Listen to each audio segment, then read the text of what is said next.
Howdy everyone, this is Andy with Mouse Out of the House. If you watch some of my previous videos, you know I am getting rid of my sealed Pokemon collection. I'm converting it into graded cards. I just think that's a safer bet with everything that's going on with the CT scanning right now. I know some people are saying, oh, it's not that big of a deal, it's not really going to have an impact, but I'd rather have my fun assets somewhere that I know is a little bit safer, and vintage graded to me is safer than sealed product right now, especially since I prefer sealed vintage. The newer stuff, it seems like, you know, modern sets aren't going to have as many issues as the vintage stuff is, but I am just worried, so I'm converting over into most likely PSA or CGC tins. So I was going to take you guys with me today. Oh, one more thing. Got some channel merch out. This is Flamingo. He is our channel mascot. If you are interested in a shirt, please hit me up. I make them myself, so they're not perfect, but we can hook you up. Let me know. So let's get into looking at some graded cards on eBay together. So we're just gonna kind of go through my watch list, some of the cards I found that are that I feel would be good investments, things to transfer some of my sold product into. So yeah, let's take a look. We're gonna go through the cards as well as some of the price charting for them, just to take a look at what the average price for them has been over time, as well as what it is right now, because vintage stuff has gone down. A lot of the single stuff has gone down as of right now. So it's actually a really good time to get into vintage singles. First thing on our list is going to be a Blaine's Arcanine. This is a really awesome card. This came from the Gym Challenge set way back in the day in 2000. These cards have just traditionally been pretty good holds overall. Back in the craze of 2020, 2022, you saw these guys really jump up in price. You're doing the peak of like 2022, you really saw these guys jump up in value. And right now they've really come down to where you can get a PSA 7, 8, 9, even a 10 in what I would consider very reasonable prices. Something that I'm kind of debating with right now is whether or not I want to go just with 10s, or if I want to set like a benchmark minimum of like, okay, nothing below a CGC 7 or a PSA 7, you know, but I don't know, because when I look at the pricing, you know, you have 10s that are way up here, but then you have like 9s, which are like 50% of the value of a 10, but then below that, everything from like a 4 to an 8 kind of, you see them trading within like a couple of dollars of each other some of the time. And so it's just kind of interesting looking at that of like, okay, where should I set this line in the sand of like, okay, nothing lower than this. Next up, we have a PSA 7 Machamp. This is from the Legendary Collection in 2002. This is a card I think everybody who grew up with vintage stuff knows and loves. This is a card that, oh, that's a heavy print line, isn't it? Yeah. This is a card that came with some of the starter decks. It was obviously in the first sets, and everybody had this card. This was a card that I remember being traded a lot on the schoolyard. Good memories with this card. I wouldn't mind having one in my collection just for nostalgia's sake. Okay, next card. This is gonna be a Scoop Up. This is from the Legendary Collection in 2002. These are probably the greatest reverse holos that have ever been made, ever. There were some just really cool, sorry, I'm trying to find a card. There were just some really cool reverse holos in this generation that I just freaking love. The promo cards, as well as obviously Legendary Collection, are just, they're just that, they're legendary. The sparkle on these are just to die for. These are cards that are at the top of my list right now. I have things that are like guaranteed, like I'm definitely gonna get like vintage set sealed graded stuff. Legendary Collection, Gym Challenge, Gym Heroes. Those three are my main vintage like grabs, or what I'm looking for right now.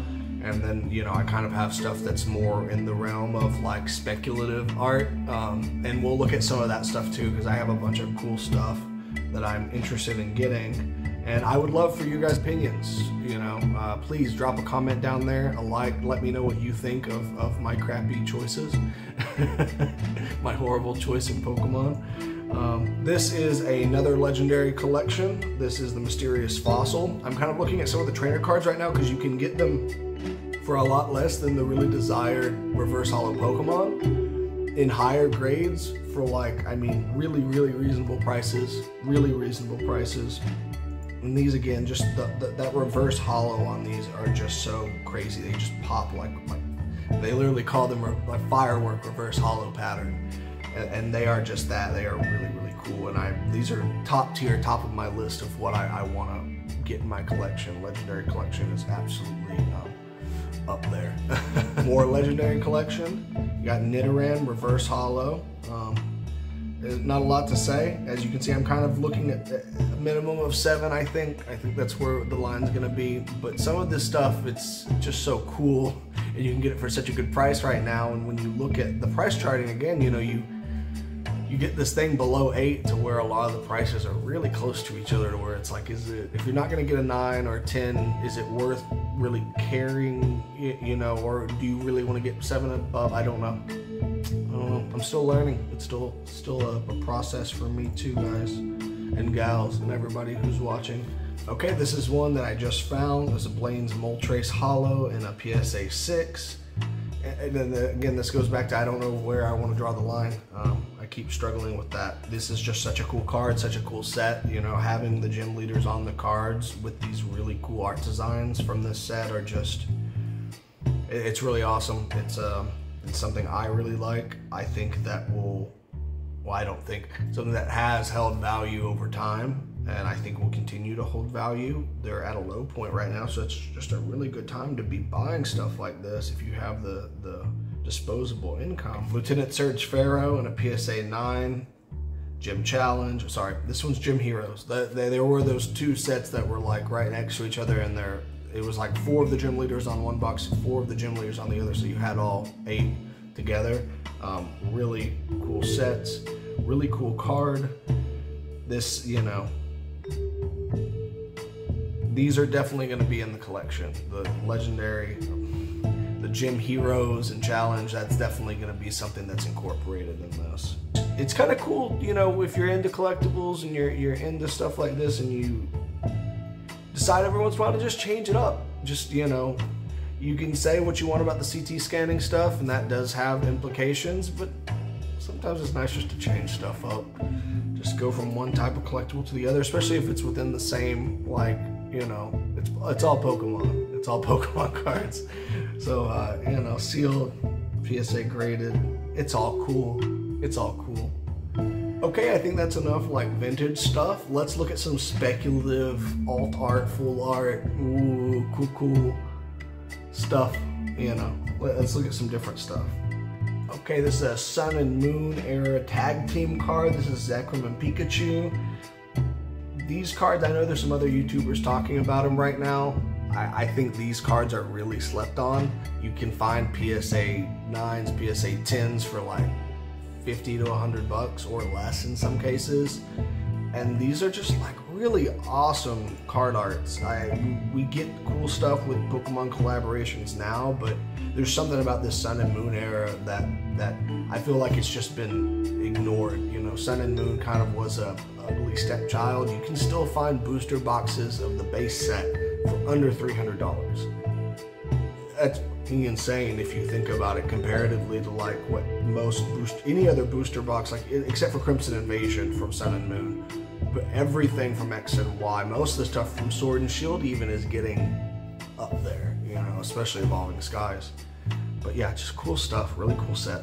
Okay, this is a card that is almost 100% going in the collection. There's a bunch of like ifs and what maybes, but this one is like for sure going in the collection. This is a PSA 10 Espeon and Deoxys GX tag team card from Sun and Moon. Unified Minds, I don't, I'm a huge fan of Deoxys. He's like top 5 favorite Pokemon, and anything with him, but especially like this tag team style of stuff, it just blows my mind. This is just too cool. So thank you so much for watching the video to the end. You don't know how much that helps the channel out. If you haven't already, please like and subscribe. Leave a comment, tell me what you think of these cards. Maybe you hate them. Maybe I shouldn't buy any of them. Tell me that. Let me know what you think of some of these cards, or if you have a card that you think is like, man, this guy he needs to look at this. Send it my way. I'm happy to see it. This is Andy. This is Mouse Out of the House. Thank you guys so much. Have an awesome day.